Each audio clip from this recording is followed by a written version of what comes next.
Questions are power. But every kind of power comes with a price. Use it to silence others, and you become a manipulator. Use it to awaken them, and you become a philosopher. Socrates, the man who never lost a single debate, not because he was always right, but because he never entered a debate to win, while others drained their minds trying to defend their opinions. He simply asked questions, each question sharp as a blade, cut through arguments until they collapsed under their own weight. He never shouted. He never tried to look smart. He used silence and reason, weapons few have, the patience or discipline to master. And today, I'll give you 5 questions known as the Socratic Method. If you master this art, you won't just win debates. You'll control conversations, situations, and people. But remember, this power is not for those who seek attention. It's for those who seek mastery, over others and over themselves. Before we dive into the 5 questions, let's understand why asking always defeats arguing, and why these 5 questions are so devastatingly effective. When someone makes an argument, they expose themselves. They build a tower of words. But every tower can fall if one brick at its foundation is removed. The questioner doesn't build towers. They dig. They dig down to the base of belief. And when the ground gives way, the whole structure collapses. A question is invisible, yet it carries the force of truth. You can't lose when you ask. A statement can be wrong.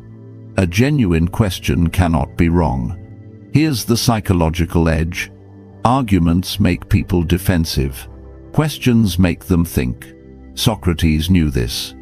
He understood the ego always wants to be right. So instead of attacking it, he invited others to draw the map of their own beliefs. And when they reached the end of that map, they discovered the ground beneath them was only sand. That was never about winning. It was about liberation from illusion. Part 1. How do you know that's true? It sounds simple, almost harmless. But this question is the seed of collapse. Everyone has beliefs, yet almost no one truly knows why they believe. Most beliefs are inherited, copied, or absorbed unconsciously from the crowd. I heard it somewhere. Everybody knows that. It's just obvious. Those answers are proof that they've never examined the roots of their own convictions. Because 99% of people don't live by thinking, they live by repetition. They believe not in what is true, but in what they've heard the most. They believe social media is destroying the world. They believe success requires a college degree. They believe happiness means having more money. But when you ask them, how do you know that's true? They have no answer. And when someone can't defend the source of their belief, they begin to lose belief in themselves. They realize that what they called truth was only emotion dressed up as logic. Socrates understood every untested belief is dangerous, because what is unexamined controls you. One afternoon in Athens, a confident young man confronted him. He said, "Your philosophy is useless. Reality is the only truth." Socrates smiled and asked one question. "How do you know that's true?" The young man replied, "Because everyone says so." Socrates leaned in. "Everyone, or you?" No one remembers what the young man said next, only that he walked away in silence, because for the first time in his life, he realized he had never truly thought. How to use this question in real life. When someone says, "This task can't be done," don't argue, just ask. "Are you sure?" Based on whose experience? When someone tells you, "You're going to fail," ask, "What makes you so certain?" What? Then stay silent.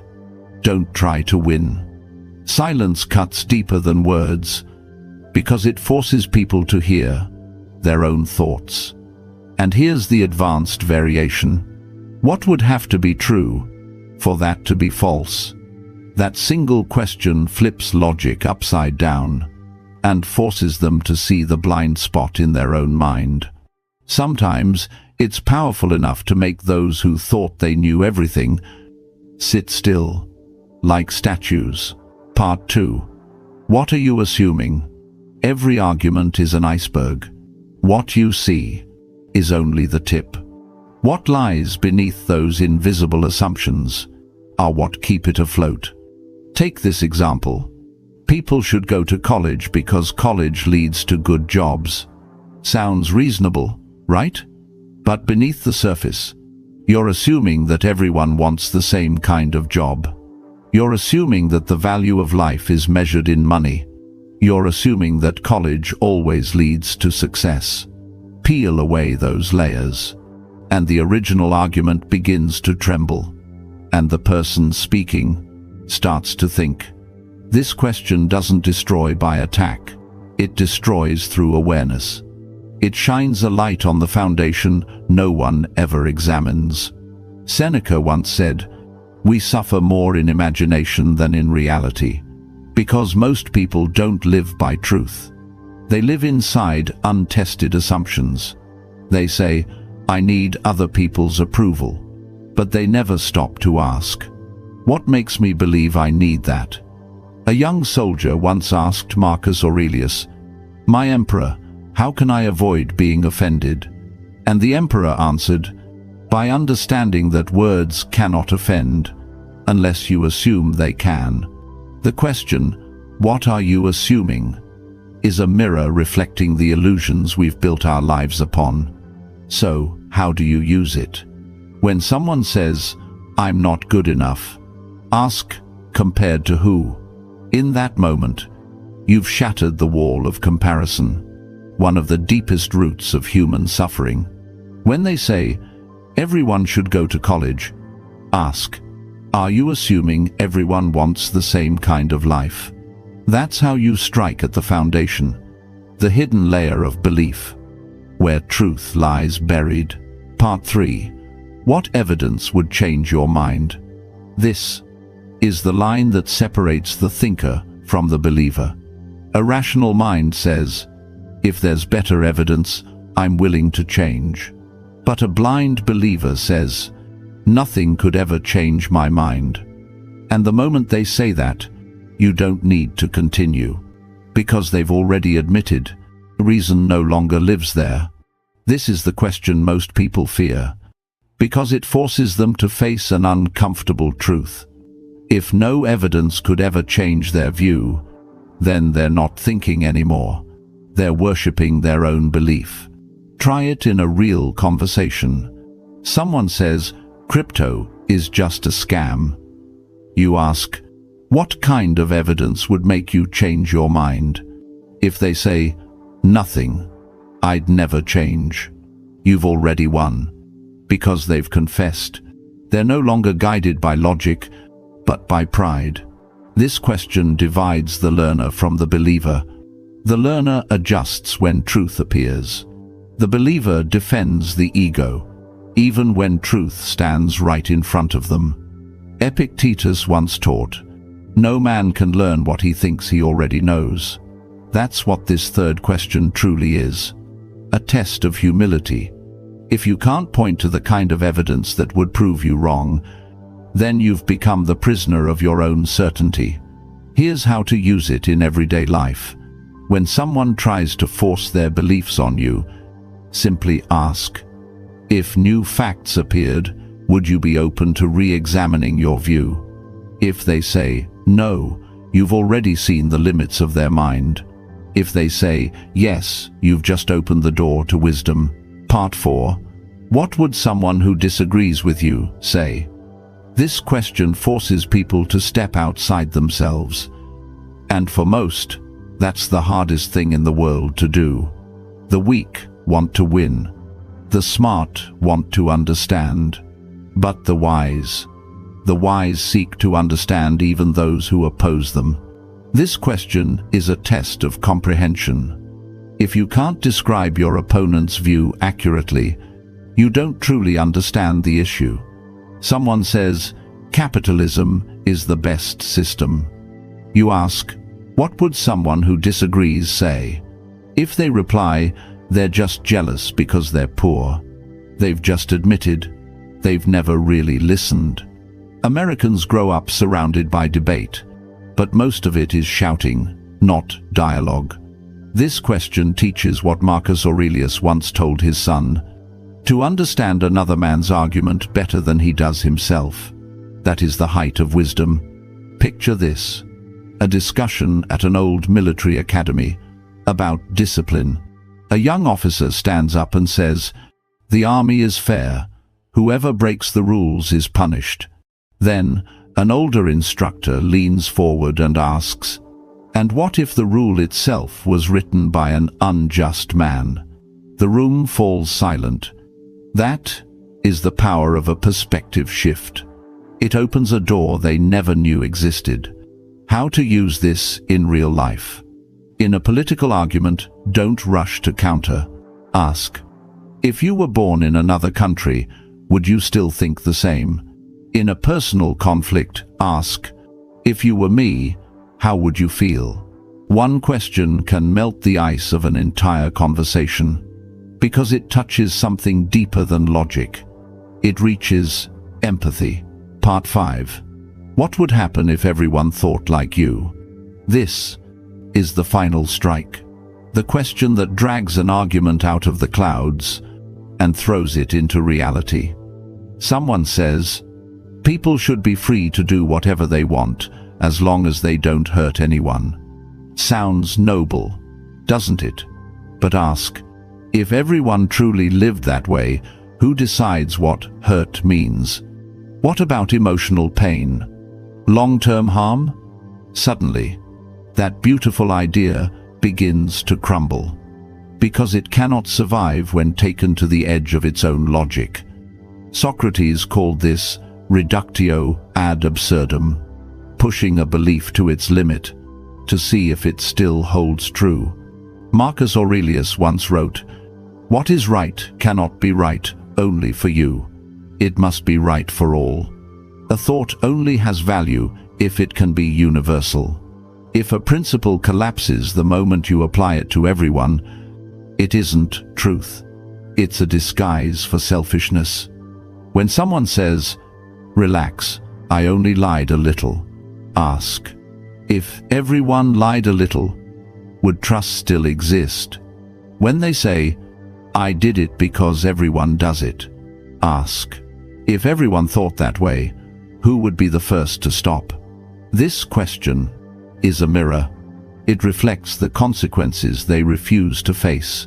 And in that reflection, the illusion of moral comfort shatters. Part 6. Advanced Tactics. 1. The strategic silence. After you ask, say nothing. Let the silence do the work. Silence forces the other person to face their own thoughts. Most people can't handle it, so they rush to fill the void. And in doing so, they reveal what they didn't mean to say. 2. The clarification loop. When their answer is vague, ask, "Can you explain that a bit more?" 2. Then ask again and again. Keep looping until they realize they don't actually understand themselves. 3. The example trap. Ask for something concrete. Can you give me a real example of that? Watch how grand statements begin to crumble the moment they have to meet reality. 4. The consistency check. You said A earlier, and now you're saying B. How do those fit together? No one can outrun logic forever. Eventually, their own contradictions will corner them. Part 7. The art of defense. When someone uses it on you. If someone starts using the Socratic method on you, don't react. Understand. They're not attacking you. They're testing the truth within you. Stay calm, and say, "That's a good question, but what's your view on it?" Pull them out from behind their wall of questions and bring the conversation back to balance.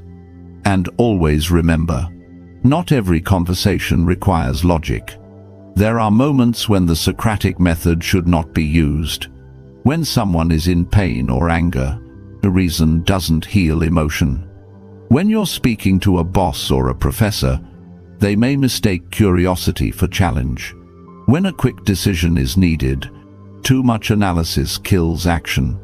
And in close relationships, questioning too much feels less like listening and more like judgment.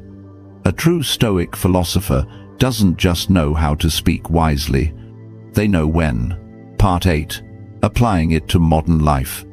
1. In the workplace. Instead of commanding, "Do it this way," ask, "What risks do you see if we did the opposite?" You won't just get an answer, you'll earn trust and alignment. Because people commit more deeply to ideas they helped create. 2. In sales. Don't push, don't pressure. Lead with curiosity. Ask, if everything stays the same, what will your situation look like 6 months from now? The right question doesn't convince, it awakens clarity. And clarity sells better than persuasion ever could. 3. In parenting and education. Instead of shouting, ask, "What do you think will happen if you do that again?" That moment of reflection is where maturity begins. That's not control, that's awakening. 4. In love. When arguments rise, don't ask to win, ask to connect. What do you need most to feel heard right now? Because sometimes it's not logic that saves a relationship. It's empathy disguised as a question. A single honest question can do what 1,000 clever words never could. Conclusion. The ethics and responsibility of using this power. Socrates was sentenced to death, not because he spoke lies, but because he asked too many questions that were true. And that is the lesson for us all. Questions are power, but every power comes with a price. Use them to silence others, and you become a manipulator. Use them to awaken others, and you become a philosopher. Ask not to win. Ask to awaken. There are 3 virtues you must protect. Intellectual humility, you don't have all the answers. Sincere curiosity, ask to understand, not to conquer. Collaborative thinking, seek dialogue, not dominance. And 4 vices you must guard against. Intellectual arrogance, believing you stand above others. Humiliation disguised as wisdom, using questions to wound, not to heal. Endless skepticism, tearing everything down and building nothing back. The judge's mindset, believing you alone hold the truth. One day, when you face someone loud, stubborn, or angry, remember, you don't need to shout to be right. You only need to ask softly, to make them think. Because true power is not in making others listen to you, but in making them hear themselves. Socrates once asked humanity one simple question: are you sure you truly understand yourself? And maybe, just maybe, it's the one question the world still hasn't answered. The 5 Socratic questions are not weapons for debate. They are exercises in wisdom, for a Stoic mind that seeks mastery, not victory. Don't react, observe. Don't impose, guide. Don't fight, discover. Use them to question others. But first, use them to question yourself.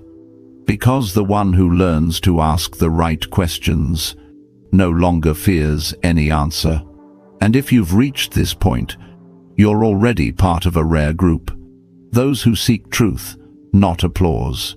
So, if this message spoke to you, leave a comment below with just 3 words.